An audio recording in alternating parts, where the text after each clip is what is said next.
They will give you always the best rate. They connect to Binance, HitBTC, LMAX, and Kraken. What I like about SwissBorg is that they have an amazing app.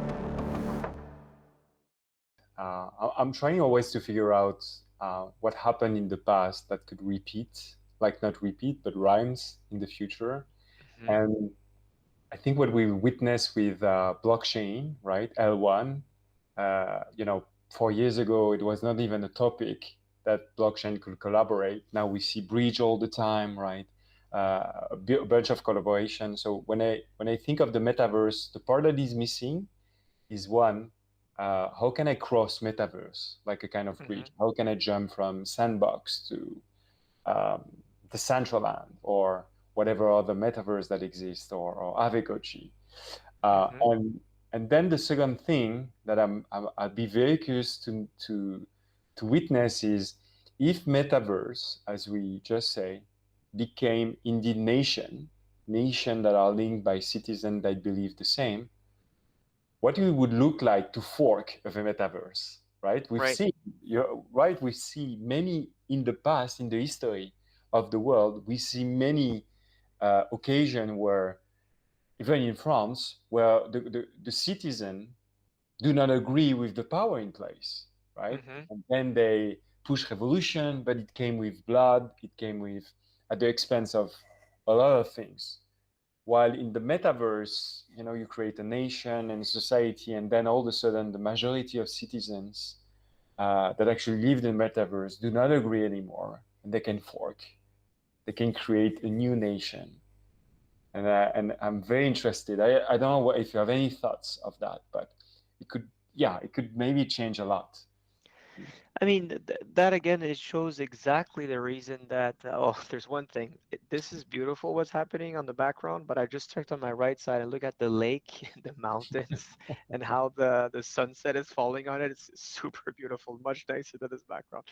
But getting back to the metaverse, I mean, that's the reason why there's going to be so much different DOs, blockchains, and projects. Because at the end, which is great, is that you could fork. I mean, throwing away your citizenship in your house and all that, I've done that. So, but it's a hard thing, right? It's a big change of leap, and leap of faith. Sorry, and a big change in life. So it's not that easy. It's very more organized. Well, then, taking your wallet and moving it to another project, that's quite easy.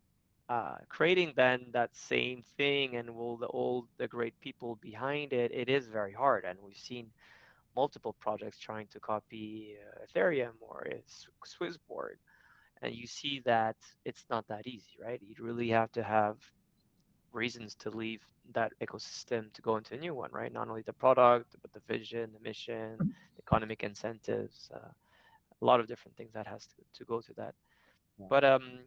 But it is good because at the end we see today, Switzerland is a super good example. It's the one of the best nation, right? And it's one of the best nation because it never had any economical, political, social crisis, and it's only the real dynamic democracy.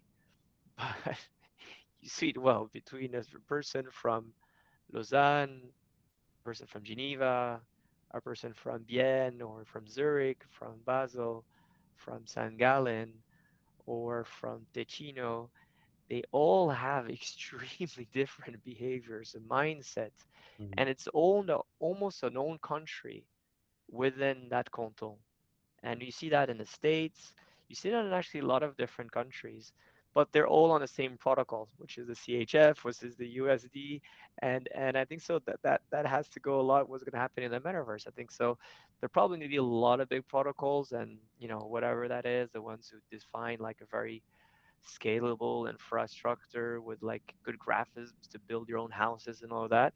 But then within those smaller places, they might have forks where it will be like, okay, this is how our virtual metaverse kingdom is going to behave, and this is our own own mission and vision about this beautiful desert island behind there. And I think so that's we are going to we're gonna get in all together, and then we're gonna fall into a lot of different places, because the human being is about collaborating, but then eventually falling into smaller pieces. I think so. Maybe, What's yeah. your take there?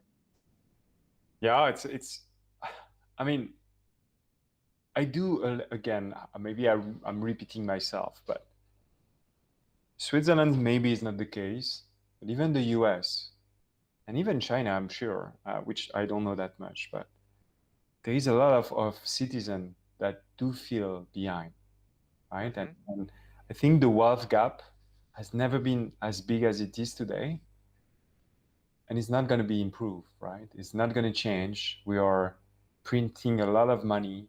We are changing the rules of the game, and people didn't even know it. Um, Yeah.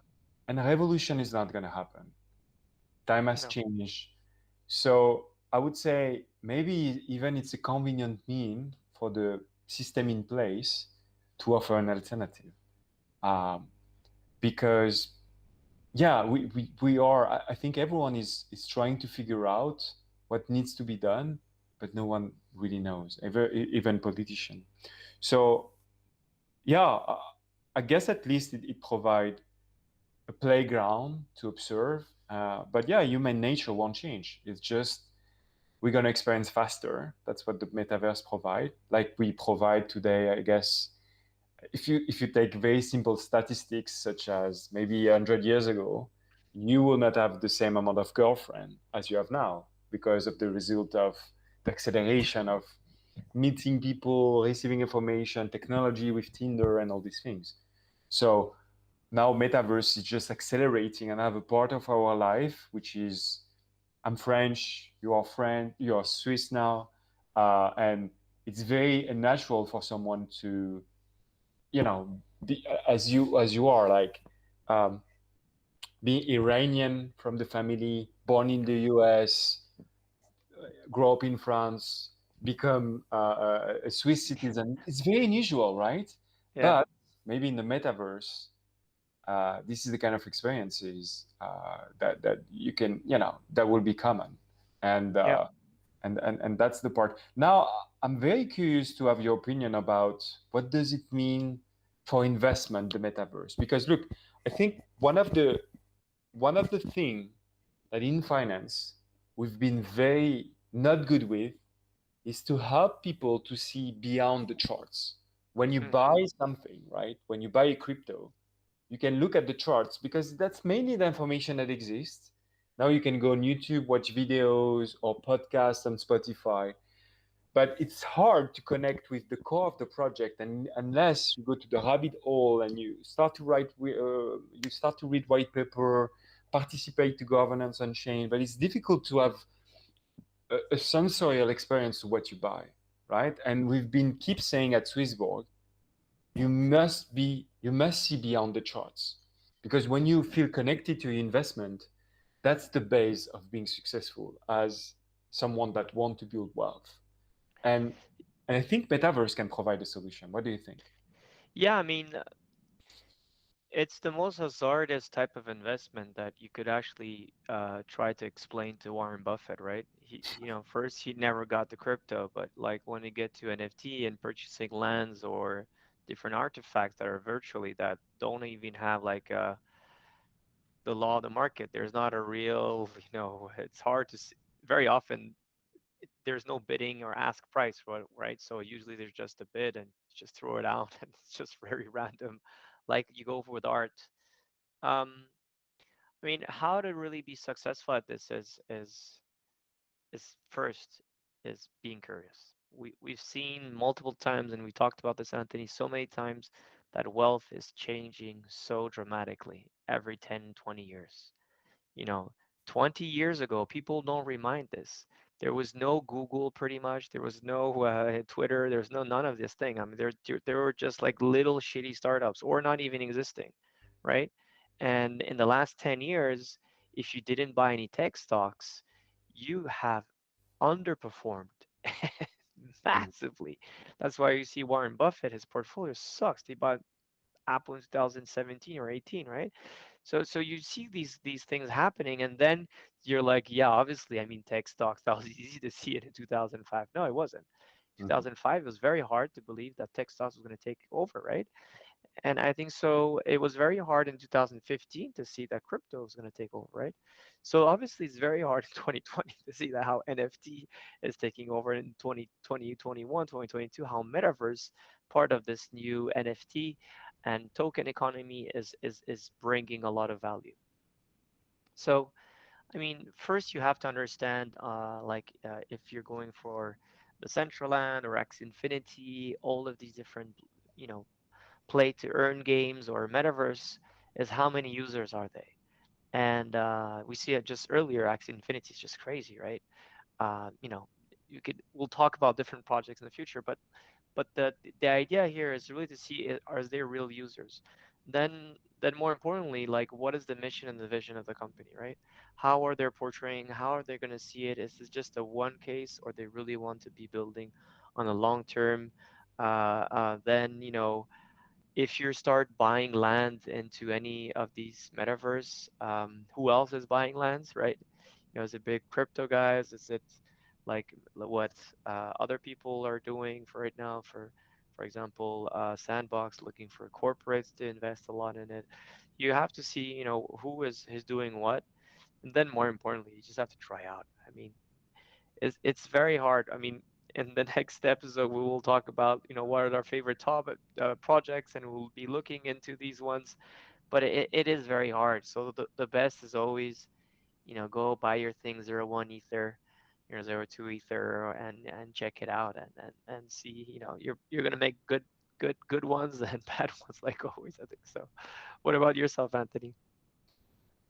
I mean, beside the investment itself into metaverse and NFT and all this new value that is created, and I think anyone that see investment as diversification have to have something, that's for sure. The part that I'm again the most fascinated about is how can we help design a new experience to discover Mm-hmm. investment opportunities. So let me explain myself. What most of the people are doing when they invest in crypto right now is going to CoinMarketCap, going to Twitter, or um, or talking to friends, right? And Yeah. CoinMarketCap, Twitter, you're going to see mostly people speaking or showing charts. So people, what they do, they look at charts or they look at percentage when they take the investment decision. But the reality is, the first time you invest, it's most probably because a friend of yours tell you, oh, you should invest in that. So the metaverse, like for example, if we try to imagine a new investment discovery experience, I can walk to the engine building, met a token holder, and this token holder told me about his story, how he fell in love with the project, what the project is doing.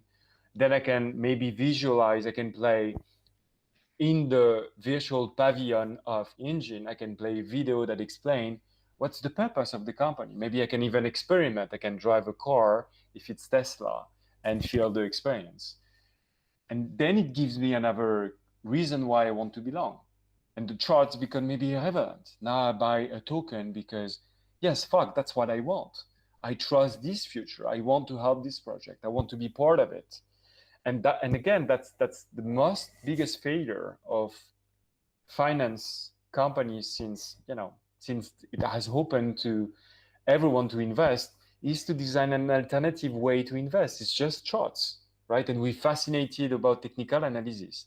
But reality is no one likes technical analysis. And even the people Boring. that, yeah, even the people that pretend to be successful, right? They stress, and at some point they lose all their money. And you remember in banks, people Yeah. that were saying the best to sell the stocks, and Christoph can only back up that idea, is to tell a story. People love Yeah. storytelling. That's And why Tesla is the best performing stock the last 5 years, right? exactly, and it's not according to their charts or according to their bottom line in the accounting or whatever. It's about the future, the visualization. We give value when we can visualize a future we like, and human like to give value to what it could be, not what it is. um, and in that sense, metaverse can really shape And that's the question for us, because that's the principle of our mission, is help people to regain control of their wealth, but as well experience new things when it's come to investment. And By that's why making at it some fun, point, fair, and community-centric. yeah. And that's why I guess, even though it's not obvious today, the metaverse has a big role to play at SwissBorg, in the mission of SwissBorg. On this beautiful word, we're gonna talk for the next one. So next one we'll be talking about projects. How do you evaluate NFTs? How do you get into them? We're probably gonna be. Please comment here which other projects you would like actually to see. If it's, for example, Decentraland, or if it's Sandbox or Avegochi or other different projects. We're gonna be talking. We'll be probably comparing two of them. So please here comment and like the ones you believe are the right one we should be listing and comparing them on this wonderful powwow. I hope you guys enjoyed it. And Anthony, I will see you on next episode for Christmas With special. great pleasure. Happy Christmas to the community. Through SwissBorg, all assets will have a fiat gateway. And here is the thing. Premium features gives you zero fee trading. It's an amazing fiat gateway.